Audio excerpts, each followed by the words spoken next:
요한복음 성경 공부, 저희가 통독 성경 공부입니다. 같이 쭉 읽으면서 말 그대로 성경 요한복음을 쭉 함께 따라가면서 좀 더 깊게 의미를 이해하게 하는 시간인데요. 오늘은 지난 시간에 이어서 3장 22절에서 3장 36절까지 3장 마무리를 할 차례네요. 제가 전에도 이런 얘기 했나 싶은데, 저는 목사라는 직업, 밖에서는 직업이라고 하고 저희 내부적으로는 이제 사명이라고 하는데, 이거를 하면서 가장 행복하고 좋은 시간이 어떤 시간이냐면요, 이렇게 성경을 가지고 같이 이야기를 이렇게 나눌 수 있는 시간이 최고의 어떤 기쁨과 보람이라고 할까요? 근데 생각보다 교회나 이렇게 사역이라고 하는 그런 활동들이 굉장히 여러 가지가 있습니다. 그래서 하다못해 뭐 차량 운행부터 해서 부목사 때부터 뭐 쭉 이렇게 이거저것 많은 일을 하는데, 생각보다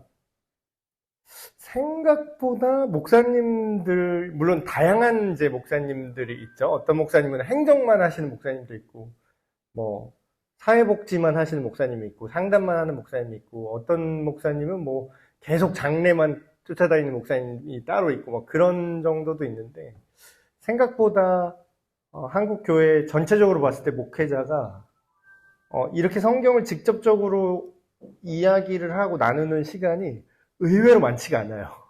의외로.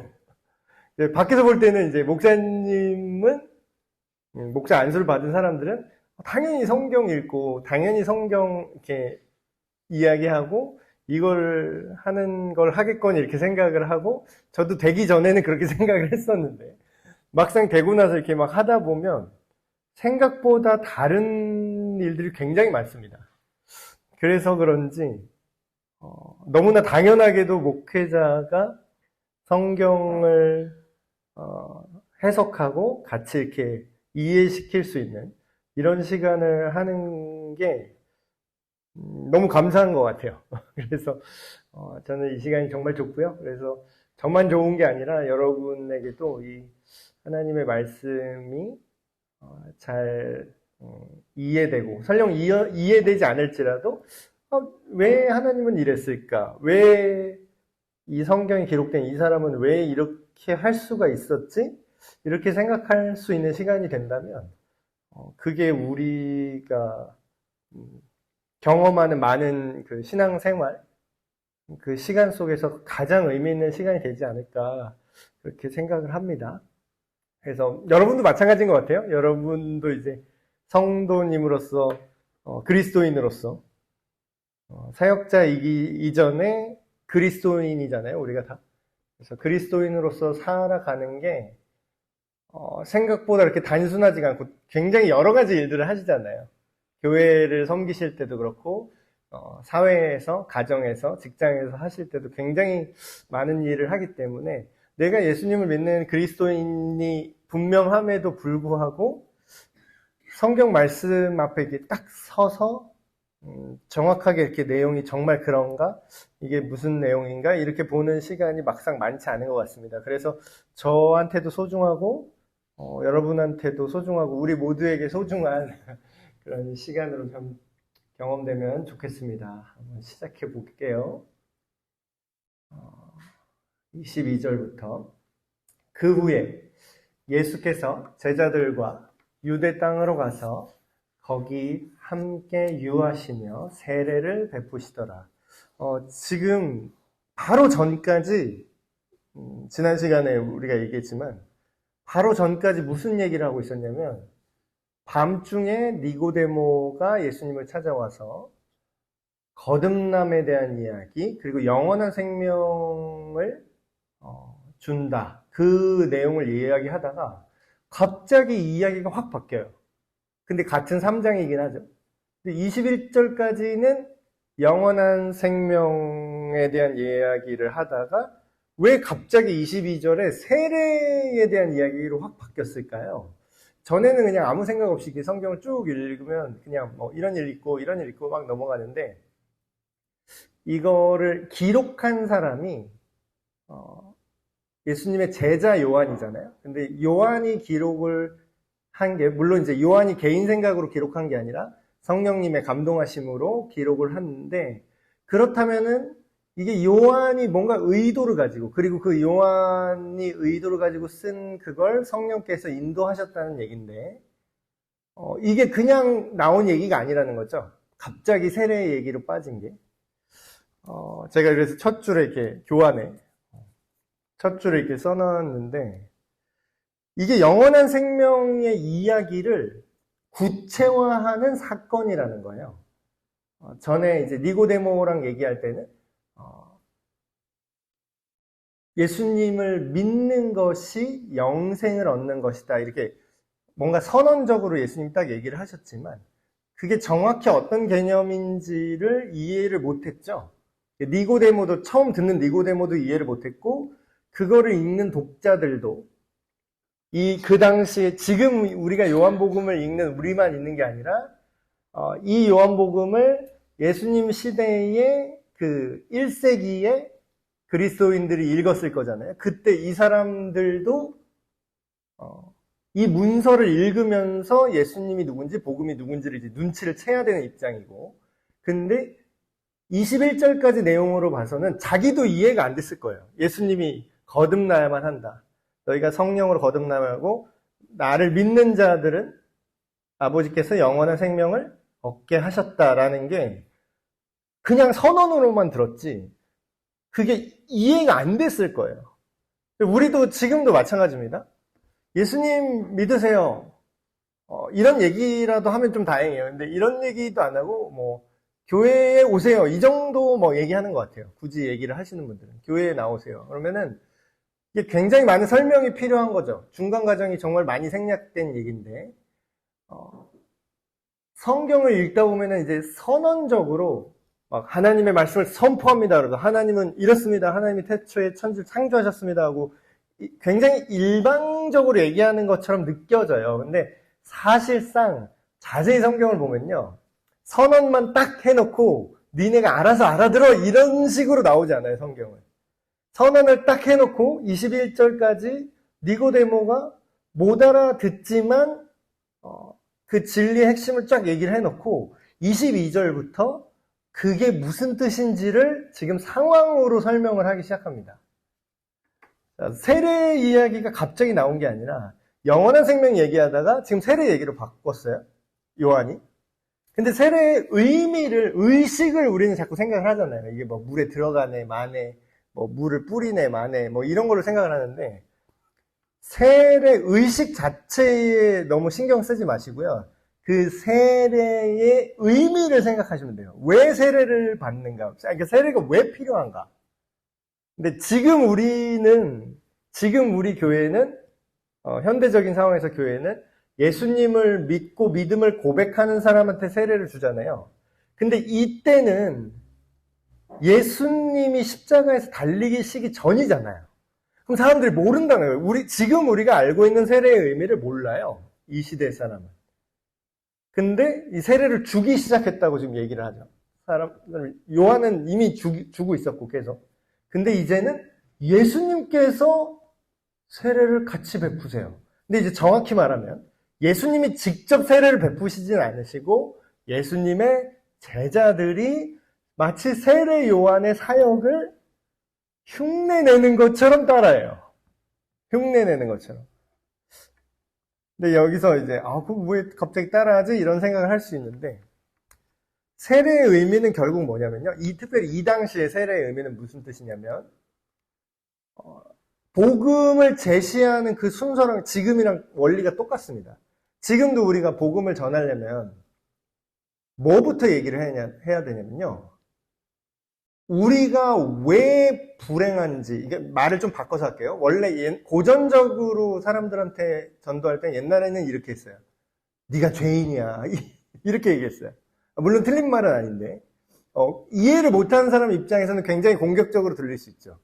왜 우리를 난 그렇게 죄 지은 적이 없는데? 그래서 기분 나빠하는데, 이거를 좀 현대적 상황으로, 결국 똑같은 얘기인데 표현만 바꾸면 이런 뜻이에요. 왜 우리는 불행할까? 이거부터 얘기를 하는 거예요. 왜 우리는 행복하지 않을까?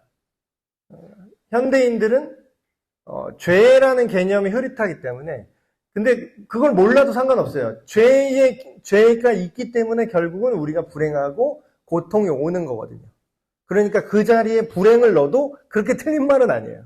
그리고 구원이라는 말이 옛날 사람들은 잘 알았는데 요즘 사람들은 이제 그런 종교적인 구원이라고 얘기하면은 나랑 상관없다고 생각하는 사람이 굉장히 많습니다. 지금 타일종교화가 엄청 심해져서 옛날에는 타종교인이라도 많았는데 이제는 아예 종교 필요 없다는 사람들이 너무 많아요.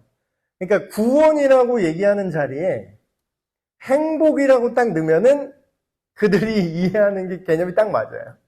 결국 우리가 구원받겠다는 건 뭐죠? 죽은 다음이나 아니면 사는 동안에 우리가 구원받고 싶은 건 뭐냐면 고통스럽지 않고 공허하지 않고 괴롭지 않고 싶다는 얘기잖아요. 그렇죠? 그래서 결국은 구원이라는 거는 고통으로부터의 해방, 괴로움으로부터의 해방, 죄책감으로부터의 해방, 그리고 그렇죠. 그런 것들. 현대인들이 이해할 수 있는 개념. 그걸 이제 성경은 그냥 다 합쳐서 죄라고 얘기하지만 그게 문제라는 거예요. 복음을 전하려면은 널 행복하게 해줄게. 하나님이 널 사랑하셔. 그걸 다른 말로 하면 너는 구원받아야 돼. 이거잖아요. 근데 나는 문제가 없다고 생각을 한다는 거예요. 대다수의 사람들은. 문제가 없어. 그러면은 문제를 해결해 줄게. 내가 너의 문제를 해결해 줄게. 라고 이렇게 대뜸 말하면 사람들의 반응이 어떻죠? 옛날이나 지금이나 똑같아요. 나는 문제가 없다고 말해요. 난 괜찮아. 난 신은 없어도 돼. 난 돈만 있으면 돼. 내 문제는 돈이 없는 게 문제지 예수를 모르는 게 문제가 아니야. 이렇게 말해요, 다. 그게 논리적으로 그렇게 되죠. 근데 이 당시도 마찬가지입니다. 구원이 메시아가 오실 거야. 메시아가 오셨어. 우리가 이스라엘이 다시 회복돼야 돼. 구원받아야 돼. 이런 얘기를 한다면 자꾸 다른 생각을 해요. 근데 세례를 주기 시작했다는 건 무슨 뜻이냐면 세례 요한이 이제 그걸 시작한 거죠. 네가 더럽다는 얘기예요. 지금 네가 문제가 있고 네가 죄인이고 네가 하나님 앞에 관계가 깨졌기 때문에 그것으로 인해 네가 악한 생각, 악한 판단 그런 것들을 하게 되면서 그 죄가 너를 고통스럽게 하는 중이야. 그러니까 너네는 회개하고 다시 말하면 다시 방향을 틀어서 하나님께로 돌아와야 돼. 돌아오는데 그걸 상징적으로 뭘 얘기한다? 너가 지금 죄에 더러워졌으니 너는 지금 문제가 있고 너는 지금 씻겨야 돼. 그 얘기를 실제적으로 의식으로 보여주는 거예요. 의식으로. 그래서 그 전에 얘기할 때 니고데모한테 그 얘기 했잖아요. 거듭나야 된다. 이게 똑같은 얘기인데 그거를 물리적으로 보이는 의식으로 바꾼 거죠. 네가 거듭나야 된다. 네 스스로는 하나님 나라를 못 본다. 그 얘기는 뭐예요? 자기 기준대로 보려고 하니까 안 보이는 거잖아요. 자기는 문제가 없대요. 하나님 나라 기준이 아예 없어요. 그게 안 보여요. 그게 무슨 뜻이냐면 나는 죄가 없으니까 내 판단이 맞다라는 거예요. 그런 상태는 복음을 절대로 받아들일 수 없는 상황입니다. 그래서 그걸 어떻게 한다고요? 지금 니고데모한테 한 얘기를 실제로 그걸 어떻게 가능하게 하는지를 세례로 시작하는 거예요. 세례를 베푸시더라. 요한도 살렘, 여기서 줄임말로 썼는데 이 예루살렘입니다. 예루살렘 가까운 에논에서 세례를 베푸니 거기에 물이 많음이라, 물이 많은 지역이었나 봐요. 그러므로 사람들이 와서 세례를 받더라. 사람들이 찾아오는 거죠. 거듭남과 십자가에 달린 예수를 믿어야만 네가 영생을 얻을 수 있다. 그 얘기를 했는데 갑자기 세례로 이야기를 연결한 이유는 제가 아까 말씀드린 것처럼, 그리고 21절에 바로 직전에 무슨 얘기가 나왔었죠? 그 얘기가 나왔었죠. 진리를 따르는 자는 빛으로 나온다. 자기가 빛으로 나온대요. 자기가 어둠이라는 것을 깨닫고 빛으로 나와서 하나님 앞에서 내가 문제가 있던 없던, 물론 있을 수밖에 없죠. 그런 거를 내가 스스로 드러낸다 라는 얘기를 하고 바로 이 얘기로 연결하는 거죠. 그럼 뭐예요? 진리를 사랑하는 자는 빛으로 나온다는데 결국 이 맥락으로 연결하면 무슨 뜻이죠? 진리를 쫓는 사람, 거룩한 사람, 이런 사람들은 되게 깔끔하고 깨끗한 사람이라고 우리가 착각을 하죠. 그러니까 교인도 마찬가지입니다. 우리가 그리스도인인데 우리가 예수님 믿는 사람들이에요. 근데 경건하다라는 사람을 좀 잘못 이해하는 게 있어요. 우리가 흔히 생각하는 경건한 사람은 뭐죠? 외적으로 완벽한 사람이에요. 죄 안 짓고, 예배 안 빠지고, 헌금 잘 내고, 봉사 잘하고, 그러니까 우리가 외적으로 보이는 어떤 기준들이 있어요. 훌륭한 그리스도인이라고 생각하는. 근데 그럴 수도 있고, 아닐 수도 있어요. 근데 성경이 말하는 경건한 자는 죄를 안 짓는 사람이 경건하다고 말하지 않고요. 하나님께 나오는 자가 경건하다고 말해요. 하나님 앞에 나오는 사람. 그래서 깨끗해서 나온 게 아니에요. 자기가 죄가 있는 거를 인정하고 이게 씻김 받아야 된다라는 인식이 있는 사람만 오는 거죠. 그럼 뭐예요? 이게 되게 웃긴 거예요. 정작 죄가 많은 사람들은 죄를 씻을 필요가 없다고 생각을 해요. 근데 같이 죄인이더라도 겸손한 사람들은 빛으로 오는 거죠. 그래서 세례를 받으려고 사람들이 이제 나온다는 게 빛을 따르는 자가 진리로 나온다. 자기의 더러움을 깨닫고 하나님의 용서와 씻겨주시는 그 은혜로 스스로 나온다라는 게 전의 얘기랑 연결되는 거죠. 보겠습니다. 요한이 아직 옥에 갇히지 아니하였더라. 이후에 세례 요한이 이제 잡히죠. 옥에 갇혀서 나중에 목까지 배임을 당하는데, 이에 요한의 제자, 아직까지는 세례 요한이 활동하던 때라는 얘기죠. 이에 세례 요한의 제자 중에서 한 유대인과 더불어 정결 예식에 대하여 변론이 되었더니, 말이 어렵게 써 있는데 정결 예식이라는 건 지금 세례를 주는 이 예식이 진행되고 있었다라는 거잖아요. 근데 변론이 된 게, 뭐가 변론이 됐냐면, 그들이 요한에게 가서 이르되 랍비여, 선생님과 함께 요단강 저편에 있더니 곧 선생님이 증언하시던 이 예수님을 말합니다. 그러니까 그 예수님이, 그 예수라는 랍비가 선생님한테 세례받은 사람인데, 그러니까 쉽게 말하면 이런 거예요. 선생님 후배인데 지금 따라해요. 우리 사역을 지금 모방해요. 그 사람들이 지금 이게 얘기를 하는 거예요. 그러니까 세례를 누가 먼저 주고 있었죠? 세례 요한이 먼저 주고 있었잖아요. 그 제자들이랑. 굉장히 사역이 컸습니다. 사람들이 세례 요한을 메시아가 아닐까라고 생각할 정도로 엄청나게 인기가 많았어요. 근데 그거를 예수님과 그 예수님 제자들이 따라하는 거죠. 그러니까 이게 변론이 생겼다. 세례 예식을 가지고 뭔가 논란이 발생했다라는 뜻이에요. 그 논란이 뭐예요? 여기 제가 써놨는데. 쉽게 얘기하면 이런 거예요. 누가 원조냐? 누가 원조야? 쟤 따라하는데? 아니야, 세례 요한이 먼저 했었는데? 이제 원조 논란이 발생을 한 거죠. 이게 사람들은 예나 지금이나 좀 말하는 거 좋아하잖아요. 막 그런 줄 세우기 좋아하잖아요. 그래서 그러니까 듣고 보니까 제자들이 이제 시험에 든 거지. 세례 요한의 제자들이 듣고 보니까 기분이 나빠. 왜냐하면 우리 선생님이 원조인데, 우리 선생님한테 심지어 세례를 받은 사람인데, 그 사람은. 근데 그 사람들이 누가 원조냐고 약간 경쟁 붙이니까 자기가 기분이 나쁜 거죠. 그래서 아주 인간적인 아주 현실적이고 세속적인 입장에서 생각을 해요. 근데 이게 성경에 그대로 써있죠. 그러니까 저는 성경책이 어떤 현실을 도피하는 게 아니라 그 당시에 실제 자연스럽게 사람들이 생각했던 것까지 그대로 보여줘요. 자, 보세요. 그러면 이게 무슨 얘기죠? 우리가 생각하는 거룩한 뭐 그런 게 아니라 굉장히 세속적으로, 일반적으로 사람들이 생각을 했다는 거예요. 뭐라고 생각하죠? 누가 진짜냐 이거야. 누가 원조냐 이거죠. 근데 여기서 요한이 이렇게 대답을 합니다.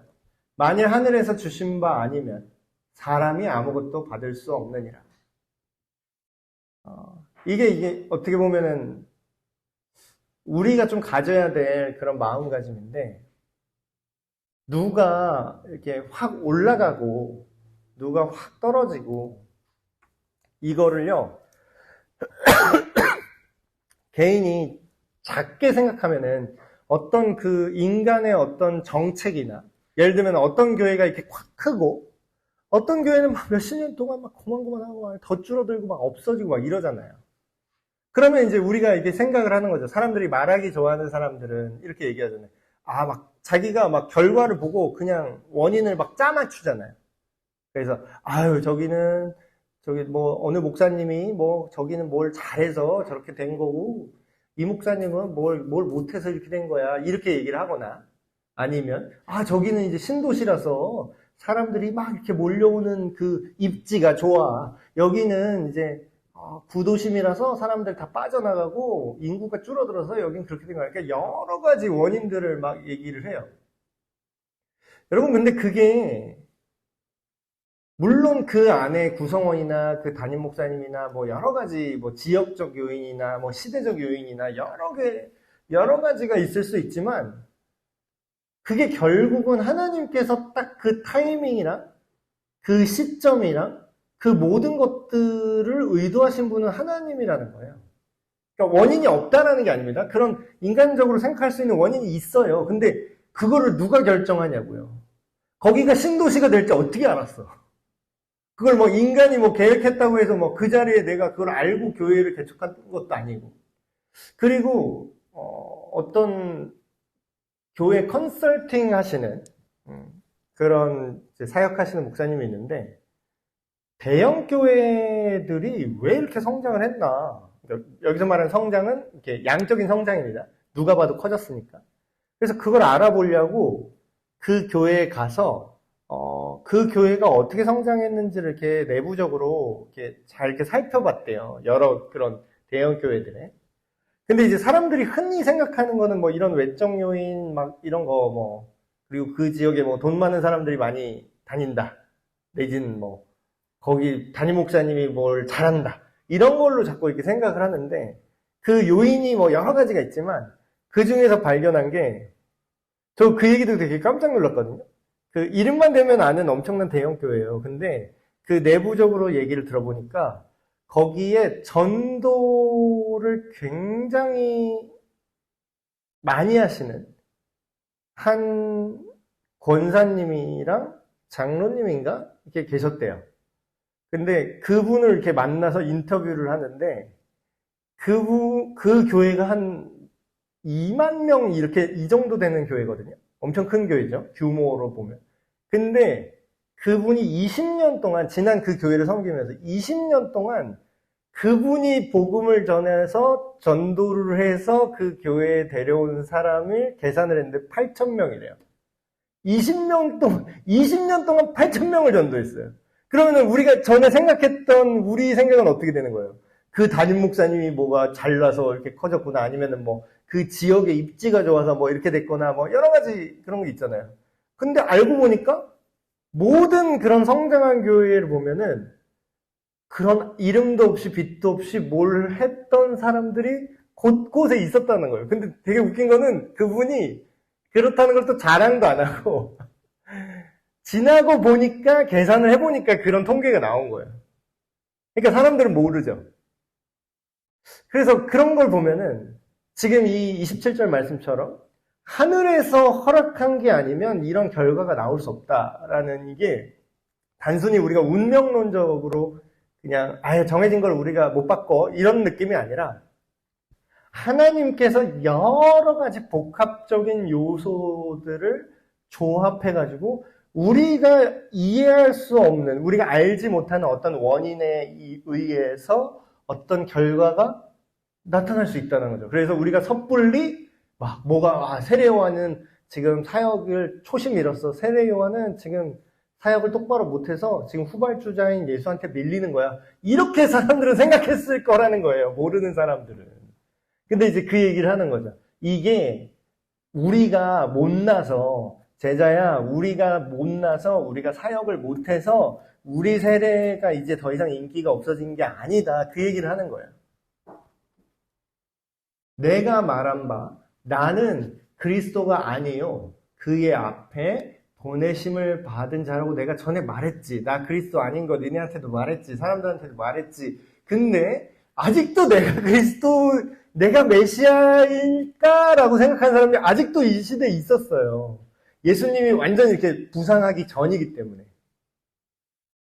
근데 뭐라 그래요? 니네가 자기 제자한테 이렇게 얘기하는 거예요. 질투심 느끼는 자기 제자한테. 우리 사역이 지금 망하고 있어요. 후발주자한테 지금 다 뺏기고 있어요. 인기가 다 떨어져요. 이거 걱정하고 있는 제자한테 뭐라고 얘기해요? 내가 그리스도가 아니고 그분이 그리스도라고 증언을 해줄 사람이 내 제자야. 이게 되게 웃긴 얘기 같죠? 제자 입장에서는 되게 이해가 안 됐을 것 같아요. 근데 잘 한번 생각해 보면 좋을 것 같은 게, 제자는 뭐 하는 사람이죠? 그러니까 우리가 교회 안에서, 기독교 안에서 막 제자 훈련 막 이런 거 유행하고, 제자가 돼야 됩니다. 이런 얘기 많이 하잖아요. 그냥 어중이 떠중이가 되지 말고 제자가 됩시다. 이런 얘기 많이 했어요. 근데 제자가 뭘까요? 제자가 제자 되게 하는 건 스승이 누군지에 따라서 결정이 되는 거예요. 그러니까 제자 자체는 큰 의미가 없어요. 누구의 제자인지가 중요한 거예요. 제자라는 단어 자체는 의미가 없고 반드시 스승에 종속되어 있는 존재가 제자입니다. 스승의 성격에 따라서 이 제자가 어떤 제자인지도 결정돼요. 그럼 지금 누구의 제자들이죠? 지금 이 얘기를 와서 화나서 한 사람들은 세례 요한의 제자들이 이 얘기를 지금 한 거잖아요. 그러면 그거를 지금 세례 요한이 자기 제자한테 이거를 설명하는 거예요. 니네 지금 뭐 이런 얘기를 하지 않았지만 맥락으로 말하면 이런 식으로 얘기를 하는 거죠. 야, 니들 누구 제자니? 예, 요한 선생님 제자입니다. 내 제자 맞지? 네. 내 제자면 내가 하는 가르침대로 해야지? 네.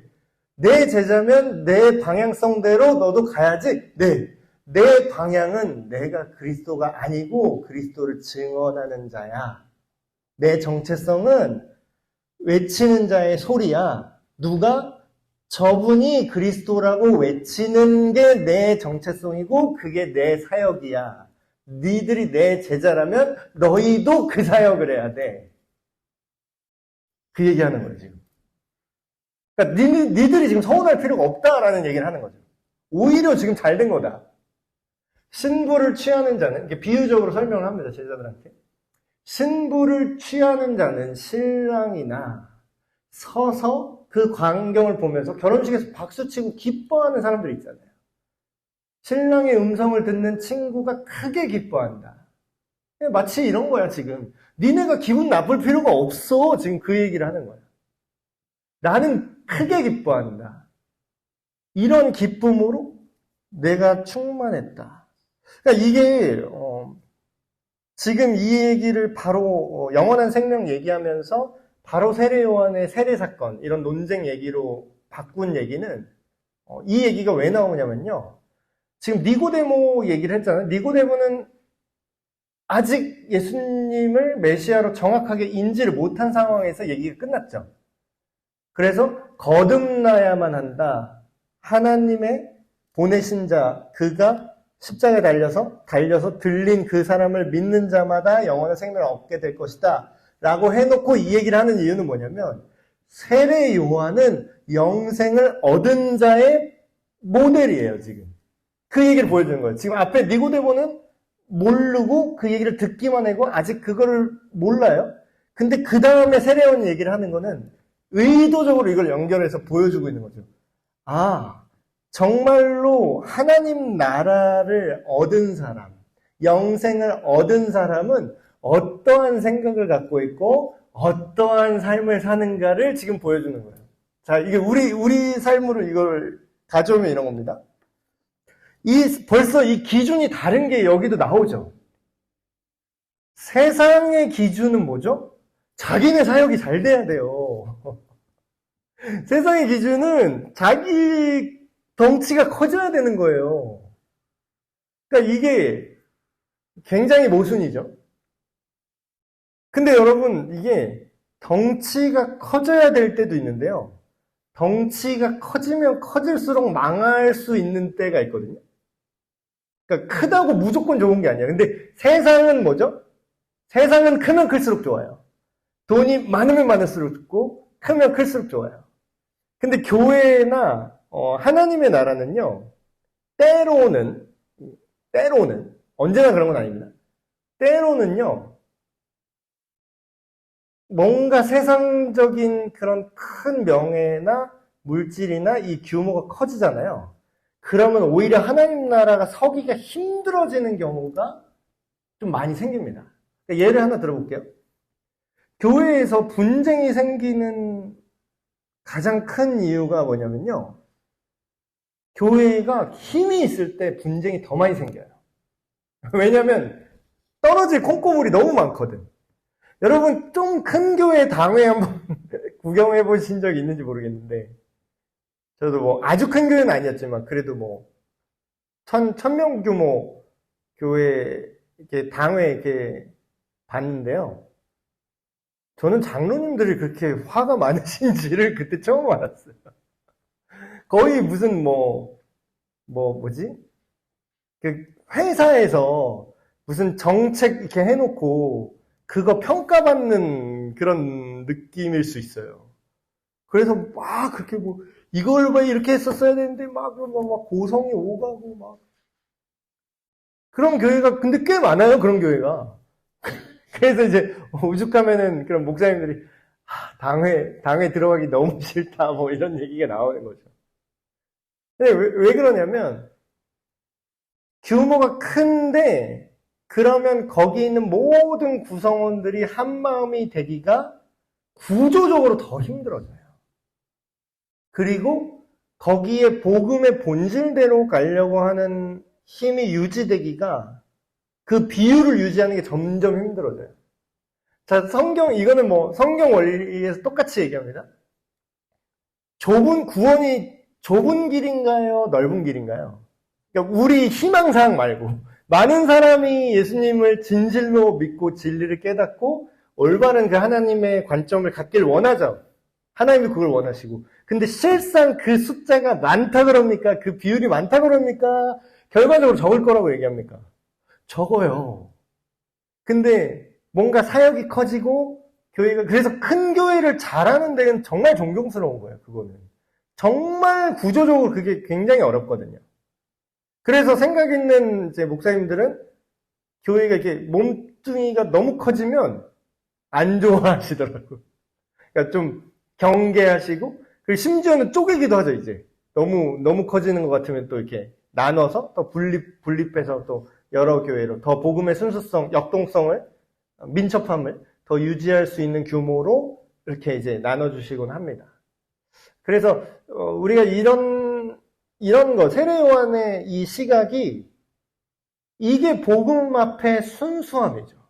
그러니까 진리에 기뻐하는 거예요.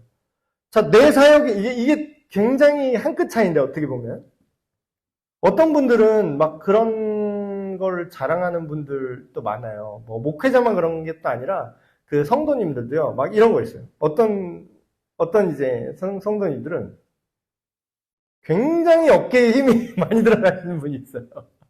그래서 뭘 그렇게 어깨에 힘이 들어가는 생각했더니 자기네가 어디 교회라는 거야. 자기는 땡땡 교회예요. 말만 들으면 다 아는 교회.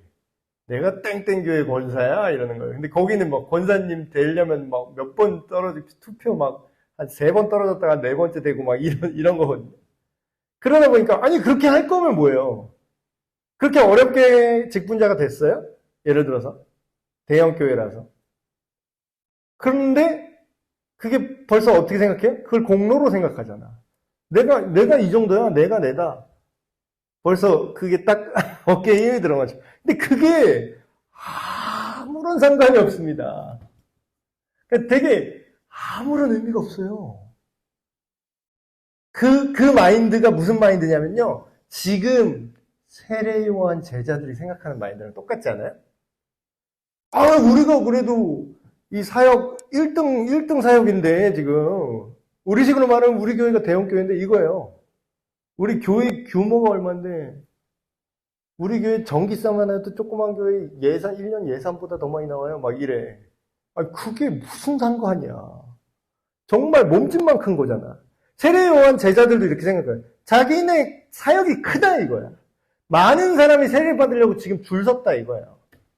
근데 이게 밀리니까. 그러니까 복음보다 사람들이 죄를 씻고 하나님께로 나오는 그 본질보다 자기네 사역이 더 주가 되는 순간 뭐가 보여요? 사람들이 죄를 씻고 그게 예수님 제자한테 세례를 받던 우리한테 세례를 받던 하나님께로 사람들이 회개하고 돌아오는 거잖아요.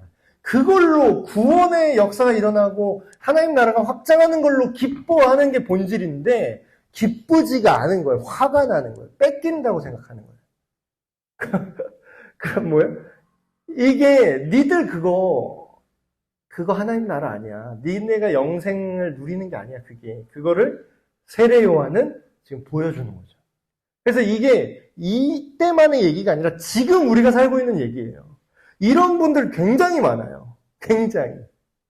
근데 사람이 되게 무서운 건 뭐냐면 그게 올바르지 않다라는 걸 알아요. 예를 들면 목회자가 그거는 세상적인 관점이야. 그걸 알고 있어도 주변에서 계속 그 얘기를 하잖아요. 그러면 나중에 무슨 생각이 드냐면 내가 지금 사역을 잘못하고 있나? 이런 생각이 들어. 그러니까 세례 요한 같이 딱 본질을 다시 딱 집어서 얘기할 수 있는 사람이 굉장히 귀한 거죠. 니네가 그렇게 생각하는 거는 하나님 나라의 논리가 아니야. 네가 만약에 하나님 나라의 논리를 생각했으면 지금 이 상황을 크게 기뻐해야 돼. 근데 니네가 그게 우리의 어떤 권력, 우리의 종교 권력, 이런 걸로 나의 명예, 나의 성공, 이런 걸로 생각을 하니까 기분이 나빠지는 거야. 비교하게 되는 거야. 굉장히 많은 교훈을 주는 이야기죠. 그러면서 이 명대사를 날립니다. 전에 설교도 이거 한 것 같아요. 그는 흥하여야 하겠고 나는 쇠하여야 하리라 하니라. 여러분 이게 본질을 모르면 절대 이 생각 못합니다. 절대. 아까 그런 얘기했죠. 때로는 거룩한 목적을 위해서 양적 성장이나 때때로는 심지어는 극단적인 상황에서는 교회의 존속 자체를 포기해야 될 상황이 와요. 그러니까 우리나라 한국교회 역사에 그런 거 있었죠. 신사참배하고 그냥 어르신한테 인사하듯이 예배 시작하기 전에 그냥 천황님 쪽으로 그냥 고개 한번 숙여. 그러고 그냥 니네 재산 다 인정해줄게. 교회 재산 그냥 해. 그리고 뭐 천황폐하 절 안 한 애들 교회 뺏어서 그것까지 니네한테 줄게. 이래요. 그럼 뭐예요? 세상적으로 생각하면 어떻게 되는 거예요? 그냥 인사만 딱 하면 교회가 더 붕하네. 여기서 우상숭배랍시고 끝까지 뭐 까치게 굴어서 반정부 입장으로 가는 교회들 이거 재산 뺏어서 우리 교단에 준대네. 그럼 어때요? 내가 흥하여야 하고 예수는 좀 쇠해도 됩니다. 이 얘기잖아. 말은 절대 그렇게 안 하지. 근데 사실상 뭐예요? 그 우상숭배잖아요. 이 반대로 하는 거예요. 반대로. 근데 만약에 진실로 뭐가 이 규모나 교회의 규모나 어떤 양적 성장과 이런 게 그런 극단적인 상황에서 예를 들면 그렇다고 뭐 대형 교회 다 나쁘다는 얘기 아닙니다. 올바르고 순수하게 하는 큰 교회도 분명히 있고 굉장히 귀해요. 근데 그런 극단적인 상황에서 어때요? 세상적으로 볼 때는 그냥 우상숭배도 아니야 하면서 합리화하면서 하는 게 흥하는 방법이에요. 흥하는 방법이라고, 그게. 그거를 세상 사람들은 뭐라고 얘기해요? 지혜롭다라고 얘기해요. 유도리 있다라고 얘기해요. 유연하다고 얘기해요. 근데 그 하나님 뭐라 그러죠? 배도라고 해요. 근데 그 상황에서 어때요? 진짜 이 세례요한 마인드를 가진 분들이 이제 역사에 남은 그 몇 안 되는, 정말 몇 안 되는 목사님들이죠.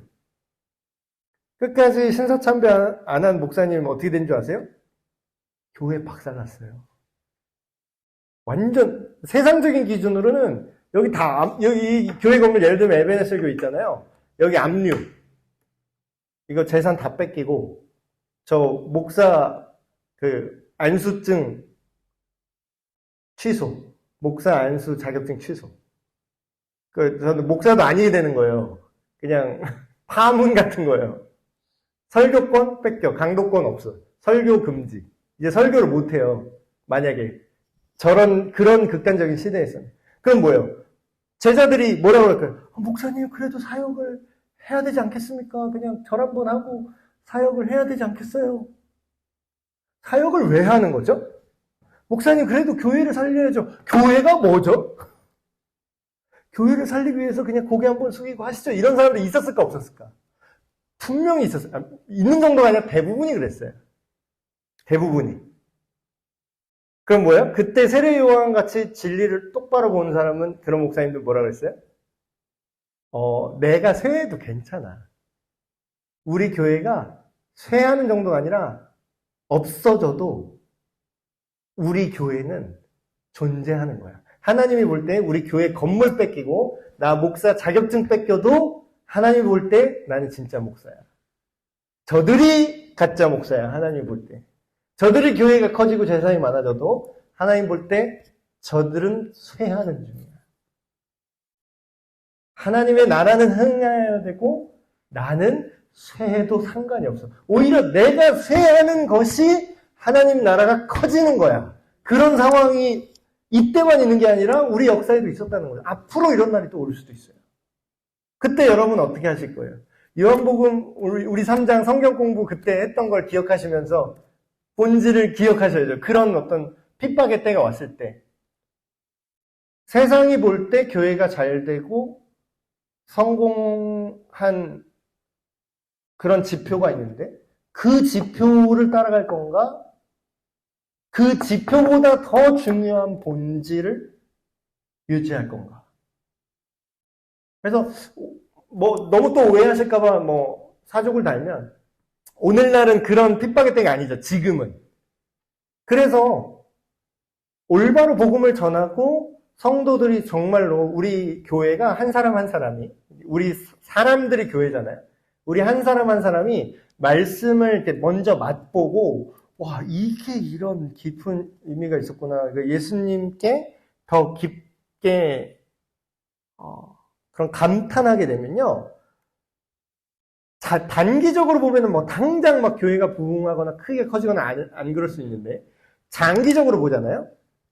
그 사람들이 맛보아 알게 된 우리 교회 한 사람들이 맛보아 알게 된 예수님 복음 이 아름다움이 무조건 전달되게 돼 있습니다. 이거는 낭중지추 같은 거라서 이 그리스도의 향기가 나가는 거를 막을 수가 없어요. 그러니까 없는 거를 쥐어짜려고 하지 말고 그냥 그 향기 나는 예수님의 그 본질에 그냥 내가 가서 자꾸 비비면 돼요. 자꾸 비비고 그 말씀을 먹으면요. 내가 어떻게 하려고 내가 전도를 해야지라는 생각 그렇게 막 노력을 안 해도 그냥 내가 하는 말과 행동 내 생각이 그들에게 예수님이 드러나게 하게 됩니다. 그러니까 이게 자연스러운 거예요. 요렇게 가야 돼요. 느리더라도 이렇게 가야 돼요. 그러니까 우리 한국 사람 이제 급하니까 자꾸 막 결과만 내려고 뭐 이렇게 될 수 있는데 그 모든 과정을 본질을 위해서 복음의 핵심을 위해서 때때로는 우리가 좀 너무 느린 것 같기도 하고 때때로는 뭔가 큰일이 안 일어나는 것 같아도 네, 쇠하는 게 흥하는 거예요. 쇠하는 것처럼 보이지만 사실 쇠한 것도 아니야. 오히려 지금 엄청난, 그래서 예수님이 나중에 세례 요한을 평가해달라고 이렇게 사람들이 얘기를 해요, 예수님한테. 그랬더니 세상 사람들은 약간 이렇게 질문을 하는 거죠, 예수님한테. 먼저라고 이렇게 했는데, 결국 저렇게 찌그러지고, 사역도 줄어들고, 나중에 감옥에 갇혀갖고, 이제, 사형당했잖아요. 뭐 이런 식으로 얘기를 하는 거죠. 그러니까 세상적인 기준으로 세례 요한을 평가하고 비교하면서, 예수님은 어떻게 생각하세요? 이렇게 물어볼 때 예수님이 뭐라 그러죠? 찬물을 확 끼얹어요. 뭐라고 얘기하냐면, 사람이 낳은 자 중에 세례 요한보다 큰 자가 없다. 이렇게 얘기해요. 대단하지 않습니까? 그래서 우리가 정말 이 세례 요한의 세상의 평가로 측정하지 않고 하나님 나라의 그 원리로 평가하고 측정하는 거, 진리를 알기 때문에 가능한 거예요. 위로부터 오시는 이는 만물 위에 계시고, 그러니까 세례 요한은 예수님이 마리아의 몸에서 태어났지만 사실 본질상 위에서 오시는 하나님 나라에서 오신 분이라는 걸 어렴풋이 이미 알고 있어요. 위에서부터 오시는 이는 만물 위에 계시고 땅에서 난 이는 땅에 속하여 땅에 속한 것을 말하느니라. 그러니까 이 얘기가 무슨 뜻이냐면 이전까지 선지자들, 자기네 역사에 선지자들이 계속 와서 하나님의 말씀을 계속 증언을 했죠. 구약의 선지자들, 수많은 선지자들. 근데 그 사람은 결국은 어떤 사람이냐면 태생은 땅이잖아요. 땅에 속한 사람이지만 그 사람들조차 하늘로부터, 그러니까 하나님으로부터 오는 메시지를 듣고 그 얘기를 한시적으로 그렇게 할 수가 있었는데 그때 사람들이 들어요? 안 들어요. 이 얘기하는 거죠. 그가 근데 지금 위로부터 오신 이가 왔다라는 거예요. 그분은 들어서 한 게 아니라 친히 보고 직접 들은 것을 증언하신대요. 이 얘기는 무슨 얘기냐면 하나님의 아들 예수 그리스도. 그는 하나님이라는 거예요. 처음부터 태초부터 하나님과 함께 계셨다. 그 얘기를 계속하는 거죠. 요한이. 자, 이게 무슨 얘기냐면 초대교회에 처음 예수님 부활하시고 승천하시고 그때 이제 막 복음이 전달되고 그 핍박 시기에 그 암호가 있었어요. 암호가 뭐냐면 자기가 그리스도인인 거를 티를 내면은 바로 사형이잖아요. 내가 이제 예수 믿는 사람인 게 티가 나면은 바로 잡아 죽이기 때문에. 근데 이제 예배를 모여서 함께 예배를 드리고 모여서 이렇게 말씀을 나누고 이렇게 해야 되려면 누가 그리스도인인지를 알아봐야 됐어요, 서로. 그러니까 지금 북한이랑 상황이 비슷한데 이게 서로 고발을 할 수가 있어요. 그러니까 서로를 못 믿는 거예요, 어떻게 보면. 그래서 어떤 사인을 만들었는데 그게 이제 그 유명한 물고기 표시입니다. 물고기. 근데 이제 물고기라는 뜻의 이제 헬라어로 쫙 쓰고 그 물고기 표시를 바닥에다 이렇게 싹 그리거나 뭐 물고기 손 모양을 뭐 어떻게 했대나. 그래서 그런 거를 이렇게 사인을 보면 자기들끼리는 알아봤어요. 근데 이제 그 물고기 단어의 약자가 뭐의 약자냐면 예수 그리스도 하나님의 아들 구원자. 요걸 앞글자 딱딱딱 따서 합치니까 물고기라는 단어가 나온 거거든요.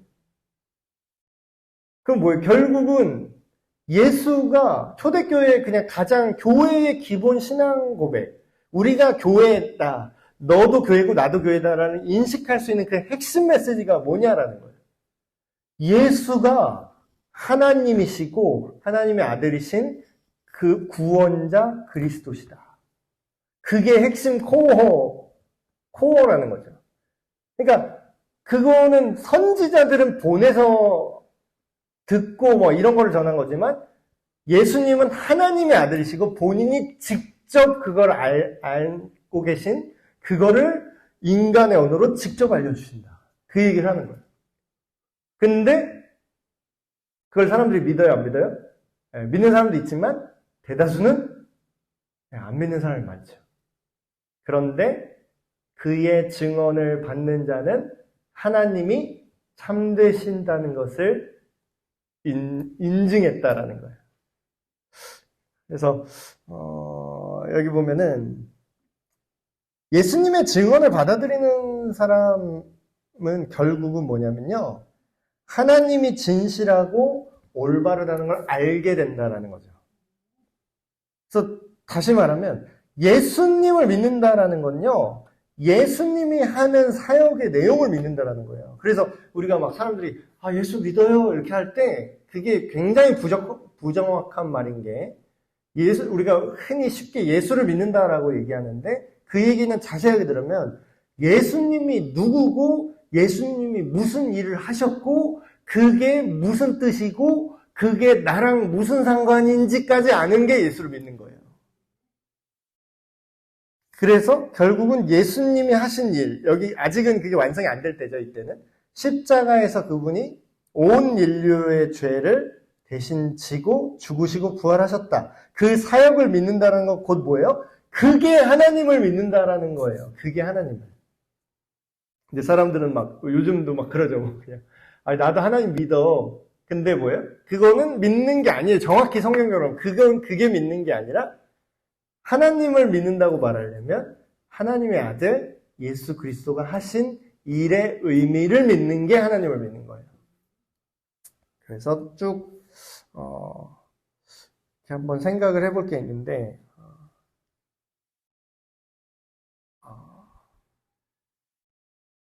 하나님이 보내신 이는 하나님의 말씀을 하나니 이는 하나님이 성령을 한량없이 주심이라. 그러니까 여기서 얘기하는 게 하나님과 하나님이 보내신 이를 마치 이렇게 분리해서 얘기하는 것 같잖아요.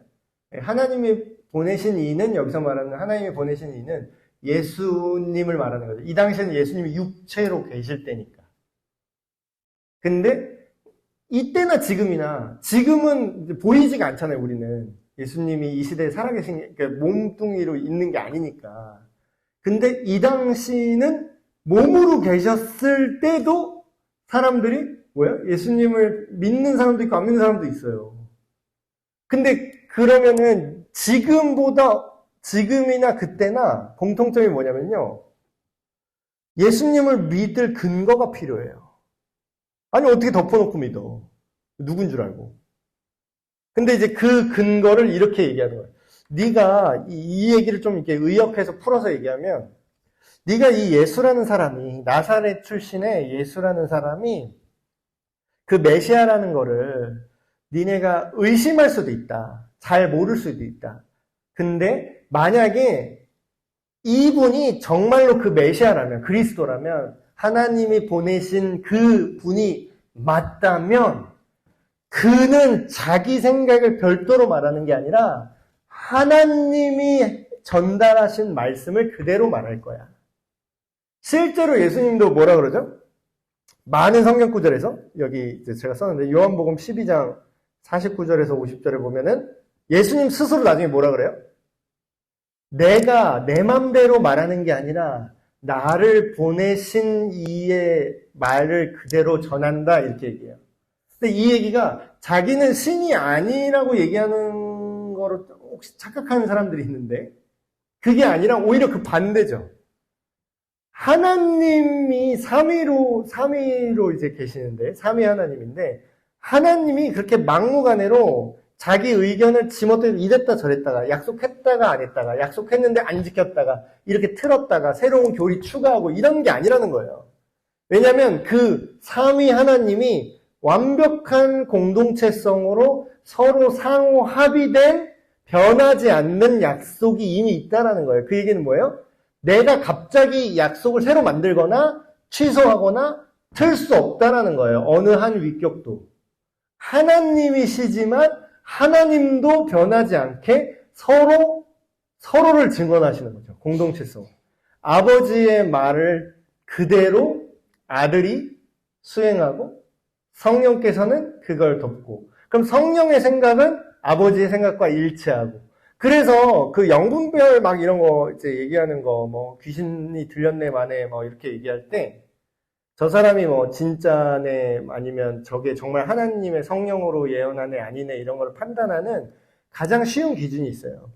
하나님은, 삼위 하나님은 한 분이고 한 존재이기 때문에 별도의 의견 차이가 없어요. 그 얘기는 성령이 말씀하십니다 했는데 성부 하나님이 말씀하신 그 의도와 성격이랑 안 맞는 얘기를 하는 사람이 있어요. 예를 들어서 예수님이 하신 말씀이 있는데 예수님이 하신 말씀이 아니라 뭔가 이상한 얘기를 추가해서 말한다거나 그러면서 성령이 이렇게 말씀하십니다 하면은 그건 뭐다? 하나님도 그렇게 얘기를 안 하거든. 하나님도 자기 상호 완전한 합의로 얘기하시기 때문에 성부 하나님이 얘기한 거랑 성자 예수님이 얘기한 거랑 성령 하나님이 얘기한 거는 일치하게 돼 있어요. 이게 안 맞을 수가 없어요. 그런데 뭐 다르게 얘기한다? 가짜라는 거죠. 그게 성령이 아니라 지 생각이거나 가짜형이라는 거죠. 아버지께서 아들을 사랑하사 만물을 다 그의 손에 주셨으니 아들을 믿는 자에게는 영생이 있고 이게 세례요한이 복음을 정확히 알고 있죠. 그러니까 세례요한은 이미 영생을 얻은 사람이에요. 이 사람. 니고데모랑 비교해서 지금 제시하고 있는 거죠. 아들을 믿는 자에게는 영원한 생명이 있고 아들에게 순종하지, 순종이라는 단어를 요새 잘 안 쓰니까 좀 다른 걸로 바꿔볼게요. 아들에게, 그 아들을 따르지 않는 사람. 그 아들의 생각과 방향성에 따르지 않는 사람은 영원한 생명을 보지도 못하고 도리어 뭐가 있다? 하나님의 분노가 그 위에 머물러 있다. 근데 이게 어느 날, 전 성경이 정말 놀라운 게요. 이게 어느 날 갑자기 지금 세례 요한이 갑자기 툭 튀어내는 자기 생각이 아니에요. 이것도. 이 얘기가 이미 다윗 시대 때 이미 예언되어 있어요. 이 얘기가. 지금 시편 2편 12절 제가 여기 써놨거든요. 그의 아들에게 입맞추라. 그렇지 아니하면 진노하심으로 너희가 길에서 망하리니. 생뚱맞게 시편에 이미 써있네요. 여기서 아들이 누구죠? 예, 그 얘기예요. 이 당시 사람들은 이렇게 착각했을 수도 있어요. 이게 그 하나님의 권한을 받은 왕을 상징하는 거구나. 이렇게 생각했을 수도 있어요. 시편 2편. 그 시대 사람들. 근데 그 다윗의 시편조차도 그거를 왕이신 하나님께서 하시는 선포라고 예언적으로 이거를 얘기하면은 그 아들에게 입맞추지 않으면 진노가 임할 것이다. 이게 자기 그냥 그 당시에 왕이라고 얘기하기엔 뭔가 말이 안 맞잖아요. 하나님의 진노가 있을 것이다. 근데 그거를 세례 요한이 이미 알고 있었다는 거죠. 오늘 36절까지 이렇게 봤는데 영생의 조건이 지금 뭐라 그래요? 그러니까 우리가 복음을 전한다고 했을 때 절대로 빠뜨려서는 안 되는 핵심 내용이 있어요. 내가 이 사람한테 복음을 전했다고 이제 말할 수 있으려면 절대 이 내용이 빠지면 안 되는 것 중에 필수 요소들이 있는데 그게 뭐냐면 이 얘기예요. 그 아들 예수를 믿는다는 게 뭐지? 그러니까 벌써 설명할 게 좀 세부적으로 들어가면 딱 몇 개가 딱 나오죠. 하나님의 아들이 도대체 누군가? 그러니까 예수가 누군가? 그리스도가 누군가를 일단 알아야 되고 그 다음에 믿는다는 게 도대체 뭔가? 그 개념을 분명해야 되고 그리고 그러면 영원한 생명을 얻는데 영원한 생명이 도대체 뭔가? 그리고 순종한다는 거. 여러분 이거 보세요. 이 말씀 자체가 세례 요한이 정말로 이야기를 잘한 게 앞에는 아들을 믿는 자에게는 영생이 있고 그 다음에 안 믿는 자에게는 진노가 있다 이렇게 얘기하는데 뭐라 그래요? 의도적으로 지금 믿는 자가 들어갈 자에 뭘 넣었어요? 순종하지 않는 자. 그럼 뭐예요? 세례 요한은 지금 이 얘기를 하는 거예요. 믿는 자는 말로만 믿는다고 하는 애는 믿는 자가 아니라 그 방향대로 따르는 자, 함께 사는 사람, 그 길을 같이 걸어가는 사람, 그 예수 그리스도의 생각과 판단 안에서 머무는 사람, 잠깐 거기 들어갔다 빠지는 사람 말고 그 안에서 사는 사람, 그걸 순종한다고 말하는 거예요. 그게 믿는 사람이라는 거예요. 그런 자에게 영원한 생명이 주어진다는 거죠. 그래서 또 한 가지 제가 요것만 얘기하고 마칠게요. 이렇게 얘기하면 영생의 조건이 그래 구원받는 행복하는 조건이 예수를 믿고 안 믿고라고? 그러면 사람들은 잘 모르는 사람들은 이렇게 이제 질문을 해요. 야, 신이 뭔데 지 맘대로 영원한 생명을 주는 조건을 뭔데 자기가 결정을 해? 이런 생각을 하는 사람이 있어요. 그러니까 막 이런 얘기 많이 하죠. 신이 뭔데 자기가 뭔데 누구를 천국에 보내고 지옥에 보내? 재수없게? 이렇게 얘기하는 사람이 있어요, 진짜. 우리는 이제 처음부터 이제 교회 오래 다니고 이러니까 이런 기억이 아예 없을 수도 있는데, 대다수의 사람들, 지금 비종교적인 사람들, 우리 사는 인구의 80%는요, 이렇게 생각할 수 있어요. 우리 주변에 만나는 대다수의 사람들. 야, 신이 뭔데 지가 우리 만들었으면 만든 거지. 왜 누가 구원받고 지옥 갈 거를 왜 자기 마음대로 그 기준을 왜 지가 결정해? 기분 나쁘네? 이렇게 생각하는 사람이 있을 수 있어요. 근데 그 사람들이 알아듣게 이렇게 설명을 해줄 수 있을 것 같아요. 우리가 어떤 식당에 가면 파인 다이닝이라고 하죠. 되게 고급 레스토랑. 파인 다이닝 이런 데 고급 레스토랑 가면 어떤 자리에는요. 어떤 복장을 안 하면 입장이 불가능한 곳이 있어요. 예를 들면은 그렇게 막 고급스러운 데가 아닐지라도 예를 들어서 그냥 헬스장 있죠. 헬스장에 쫄이나 슬리퍼를 신고 못 들어가게 해요. 왜 못 들어가게 할까요?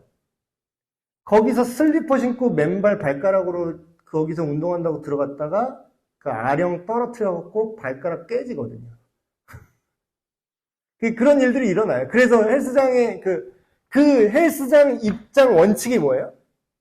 슬리퍼 신은 분은 못 들어갑니다. 근데 그 앞에서 막 이러는 거예요. 아니, 지가 뭔데 왜 슬리퍼 내가 신든 말든 내 마음이지 왜 못 들어가게 해? 막 이래. 아니, 여기는 드레스 코드가 있는 식당이라서요. 여기는 타이를 안 하시면, 수트와 타이를 안 하시고, 드레스 코드 안 맞으시면 입장이 불가합니다. 반바지 입고 슬리퍼 찍찍 걸고 갖고, 후드티 입고 막, 아니, 네가 돈 있다고! 나 돈 있어! 막 이러면서 들어오려고 그래. 그런 사람들을 우리가 상식 있고 교양이 있는 사람은 뭐라 그래요? 미친놈이라고 하죠? 네가 뭔데 왜 이거 들어가고 막을 왜 네가 정해? 내가 들어가고 싶으면 들어가는 거지. 이게 말이 되는 얘기예요? 그럼 그 들어가는 규칙은 누가 정하죠? 예, 거기 들어가는 그 헬스장을 만든 사람이 결정하는 거예요. 그 레스토랑 사장이 결정하는 거예요, 그거는. 왜냐고요? 자기가 만들었으니까. 그럼 뭐예요? 신이 뭔데 영원한 생명을 주는 조건 지 맘대로 결정해? 그게 아니라요. 영원한 생명을 만드는 존재가 일단 하나님이에요. 그리고 그걸 줄 수 있는 존재도 하나님이에요.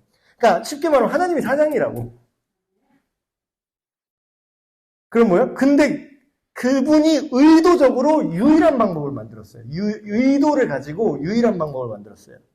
다른 방법으로는 영원한 생명을 얻는 게 불가능할 뿐만 아니라 심지어는 그렇게 돼서도 안 돼요.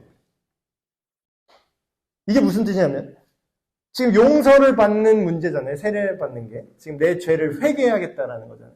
하나님의 용서를 받는 게 구원이기도 합니다. 구원을 다른 말로 표현하면 하나님의 완전한 용서를 얻는 것. 자, 생각을 해봅시다. 용서받을 수 있는 기준을 누가 정해요? 지가 잘못한 사람이 나 이렇게 하면 용서해줘. 나 잘못했다고. 나 이거 이렇게 치면 용서해 주는 거다. 이렇게 결정하는 거야. 내 이게 2번 치면 용서해 줘야 돼. 지가 잘못해놓고. 그럼 용서받는 기준은 누가 결정해요? 용서받아야 될 놈이 결정해요? 용서해 줄 분이 결정해요? 당연하지. 그러니까 하나님이 그러셨어 이러면은 설득이 안 돼요. 괴째라 이래요 사람들은. 근데 이렇게 그들도 알아들을 수 있는 이런 상식적인 걸로 비유적으로 표현하면 뭐예요? 쥐들도 생각해보니까 양심이 있으면 그게 만약에 맞다면 신이 만약에 진짜로 있다면 니들 주장대로 정말로 신이 모든 걸 만들었다면 내가 싸가지 없는 놈이 될 수도 있겠네? 여기까지 올 수 있는 거죠. 그래서 오늘 요한복음 3장 마지막까지 쭉 봤는데 지금 두 가지 기도 제목으로 기도를 한번 하고 마치려고 합니다. 첫 번째 기도 제목은 우리가 아까 세상의 기준으로 막 사역을 하면서도 하나님 나라를 산다고 하면서도 내가 예수님 믿는다고 하면서도 우리 신앙조차 세상의 기준으로 측정을 하려고 하잖아요. 근데 그런 게 아니라 세상이 주는 명예와 그런 기쁨이 아니라 예수님이 주시는 영원한 기쁨을 우리가 누릴 수 있도록 해주십시오. 그리고 두 번째 기도 제목은 요한처럼, 세례 요한처럼 진리이신 예수님, 세상의 그런 기준이 아니라 진리의 눈을 떠서 복음의 본질의 눈을 떠서 본질 때문에 우리가 교회가 되고 본질 때문에 교회가 유지가 될 뿐만 아니라 교회가 되잖아요. 그래서 다른 것들은 좀 부족해도 상관없어요, 사실. 뭐 찬양팀 없으면 어때? 뭐 우리 좀 뭐 돈 없어서 뭐 사역자 많이 못 보면 어때? 심지어는 막 이렇게 막 공간 막 화려하지 않아요. 근데도 너무 좋은 공간이 있잖아요, 우리 감사하게도. 그런 거 막 자꾸 비교하지 말고 다른 외부에서 우리를 어떻게 생각할까 뭐 그런 건 측정 기준 생각하지 말고 우리 안에 있는 내 안에 다른 건 내가 모르겠다. 에베네스 교회 다른 건 난 모르겠는데 내게 있는 것으로 전할 수 있는데 예수의 이름이 우리한테 있습니다. 진리이신 예수님을 믿고 따르는 우리 에베네스 교회 되게 하여 주시옵소서. 이 시간 다 같이 한 마음으로 기도하겠습니다. 하나님 아버지, 이 세상이 주는 판단 기준으로 계속해서 우리를 정죄하고 우리를 측정하려고 하는 모습들을 봅니다. 아버지, 하물며 같이 예수님 믿고 같은 그리스도인이라고 하는 사람들 중에서도 서로를 측정하고 줄 세우려고 하는 그런 많은 악한 마음들이 있습니다. 그런 마음에 우리가 마음이 상하거나 그것에 물들었다면 그런 우리의 모습들을 깨달아 알게 하시고 그 모든 것들을 내려놓게 하시고 세례 요한처럼 영원한 하나님 나라의 가치, 복음의 가치, 본질에 우리가 더욱더 기뻐하고 그것을 따르는 우리가 되게 하여 주시옵소서. 하나님 아버지, 진리가 우리 안에 더욱더 깊이 뿌리내리기를 원합니다. 우리가 다른 외적인 성장과 성숙만을 보는 것이 아니라 먼저 예수 그리스도의 복음이 우리 안에서 기쁨으로 넘치게 하여 주시옵소서. 주님을 알고 주님 안에서 감탄하게 하셔서 주님을 사랑하게 하시고 그리고 우리의 사랑보다 비교할 수 없는 큰 사랑으로 이미 우리를 사랑하고 계신 하나님의 그 사랑하심을 우리가 먼저 풍성히 경험하여 우리의 삶 속에서 너무나 막을 수 없게 흘러나가는 우리 에베네스 교회 되게 하여 주시옵소서. 하나님 아버지, 요한복음 3장 오늘 끝까지 함께 말씀을 나눴습니다. 우리가 때때로 눈이 어두워지고 외적인 어떤 사역의 기준, 외적인 판단의 기준으로 우리 스스로 주눅들었는지는 모르겠습니다. 그러나 이제 우리 안에 있는 우리에게 허락하여 주신 그 모든 영생을 다시 한번 보고 경험하고 감사하길 원합니다. 우리가 사역이 잘 되고 귀신을 쫓아내고 외적인 것들에 기뻐하는 것이 아니라 우리의 이름이 하나님 나라에 하나님의 생명책에 기록된 것으로 기뻐하라는 그 예수님의 말씀으로 우리가 먼저 주님의 구원과 영원한 생명을 누리고 기뻐하게 하여 주시옵소서. 우리 주 예수 그리스도의 이름으로 기도하옵나이다. 아멘.